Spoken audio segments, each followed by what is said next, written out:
नमस्कार दोस्तों, 2024 लोकसभा चुनाव के लिए तारीखों का ऐलान हो चुका है। 19 अप्रैल से 1 जून तक 7 चरणों में आम चुनाव आयोजित किए जाएंगे। खास बात यह है कि लोकसभा सीटों के लिहाज से देश के सबसे बड़े राज्य उत्तर प्रदेश में भी 7 चरणों यानी कि फेजेस में चुनाव होंगे। दरअसल उत्तर प्रदेश में पिछले 2 लोकसभा चुनाव यानी 2014 और 2019 की तुलना में चुनावी मौसम सबसे लंबा होगा, जहां 7 फेज में इलेक्शन कंडक्ट कराए जाएंगे। 2014 के लोकसभा चुनाव में आदर्श आचार संहिता जारी होने से लेकर आखिरी फेज के चुनाव तक कुल 67 दिन लगे थे। वहीं 2019 के लोकसभा चुनाव में ये प्रोसेस 69 डेज तक हुआ था, जबकि 2024 में अब लोकसभा चुनाव 78 दिनों तक चलेंगे। पर कहा जा रहा है कि इलेक्शन का पहला फेज ही बीजेपी के लिए सबसे बड़ी चुनौती है। ऐसा क्यों कहा जा रहा है, आइए आपको इस वीडियो के माध्यम से समझाते हैं। आपको बता दें, पहले चरण में सहारनपुर, कैराना, मुजफ्फरनगर, बिजनौर, नगीना, मुरादाबाद, रामपुर और पीलीभीत में चुनाव होना है, जहां 20 मार्च से 27 मार्च तक नामांकन होगा और 19 अप्रैल को वोटिंग की जाएगी। यूपी में पहले चरण में जिन 8 सीटों पर चुनाव होना है, वहां अभी आधे से ज्यादा सीटों पर समाजवादी पार्टी और बहुजन समाज पार्टी का कब्जा है। 2019 लोकसभा चुनाव में इन 8 में से 3 सीट पर बहुजन समाज पार्टी और 2 पर समाजवादी पार्टी ने जीत हासिल की थी, यानी कि बीजेपी के पास अभी 3 ही सीटें वहां पर हैं, जिनमें कैराना, मुजफ्फरनगर और पीलीभीत शामिल है। लेकिन मुश्किल क्यों माना जा रहा है? दरअसल बात यह है कि कुछ सीटों पर बीजेपी को बड़े अंतर से हार का सामना करना पड़ा था। नगीना सीट पर बीएसपी के गिरीश चंद्र ने बीजेपी के यशवंत सिन्हा को सबसे ज्यादा 1,67,832 वोटों के अंतर से हराया था। रामपुर में सपा नेता आजम खान ने भी बीजेपी नेता और अभिनेत्री जया प्रदा को बड़े अंतर से हराया था। इसके अलावा मुरादाबाद से सपा नेता एसटी हसन ने भी करीब 98,000 वोटों के अंतर से बीजेपी उम्मीदवार को हराया था। वहीं बिजनौर और सहारनपुर सीट पर भी बीजेपी को हार मिली थी। पर ऐसा भी नहीं है कि बीजेपी का यहां जीतना बहुत ही मुश्किल है, क्योंकि 2014 लोकसभा चुनाव में हमने देखा था कि जब बीजेपी पहली बार केंद्र की सत्ता में आई थी, तब बीजेपी ने सबसे ज्यादा 71 सीटें यूपी में जीती थी और इन 8 सीटों पर कब्जा कर लिया था। और इतना ही नहीं, बल्कि 4 सीटों पर 2 लाख वोटों के अंतर से जीत भी हासिल करी थी।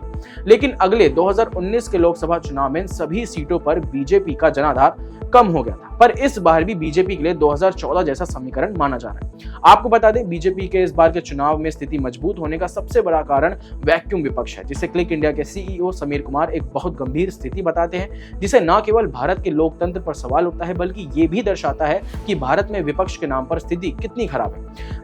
वैसी ही स्थिति इस बार के उत्तर प्रदेश के चुनावों में भी दिखाई देती है, जहां एक और 2019 में बीजेपी को टक्कर देने के लिए खासा अच्छा विपक्ष था, कई गठबंधन थे।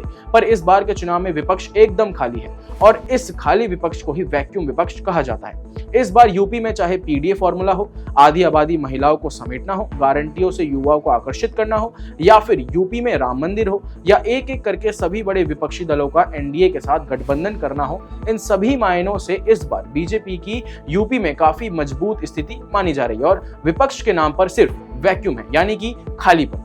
उत्तर प्रदेश में इस बार राष्ट्रीय लोकदल, अनुप्रिया पटेल के नेतृत्व वाली अपना दल, ओम प्रकाश राजभर के नेतृत्व वाली सुभा सपा और डॉक्टर संजय निषाद के नेतृत्व वाली निषाद पार्टी के साथ मिलकर चुनाव लड़ रही है। आरएलडी और अनुप्रिया पटेल को 2-2 सीट, वहीं सुभा सपा और निषाद पार्टी को 1-1 सीट पर चुनाव लड़ने की खबर है। हालांकि अभी उत्तर प्रदेश के लिए सभी उम्मीदवारों के नाम का ऐलान नहीं हुआ है। पीएम नरेंद्र मोदी और बीजेपी के तमाम नेताओं का दावा है कि इस बार उनकी पार्टी यूपी की सभी 80 लोकसभा सीट जीतेगी। वहीं सपा मुखिया अखिलेश यादव का दावा है कि इंडिया गठबंधन सभी 80 सीट जीतेगा, बीजेपी को एक भी सीट नहीं मिलेगी। खैर, ये तो 4 जून 2024 को चुनाव नतीजे आने के बाद ही पता चलेगा कि किस पार्टी ने सबसे बड़े राज्य उत्तर प्रदेश में सबसे ज्यादा सीट हासिल की है।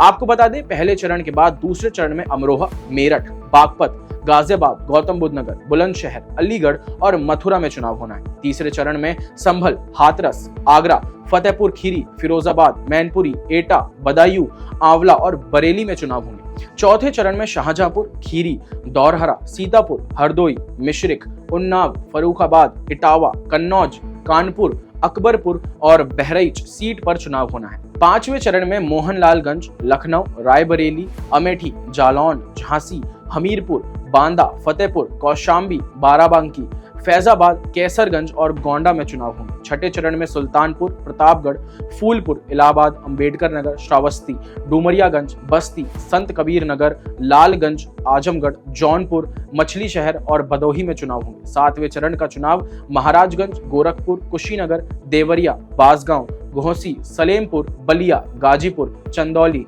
वाराणसी, मिर्जापुर और रॉबर्टगंज एससी सीट पर चुनाव होंगे। आपका क्या कहना है? क्या रहेगा इस बार यूपी में सीटों का समीकरण? हमें कमेंट करके जरूर बताएं। अभी के लिए फिलहाल बस इतना ही।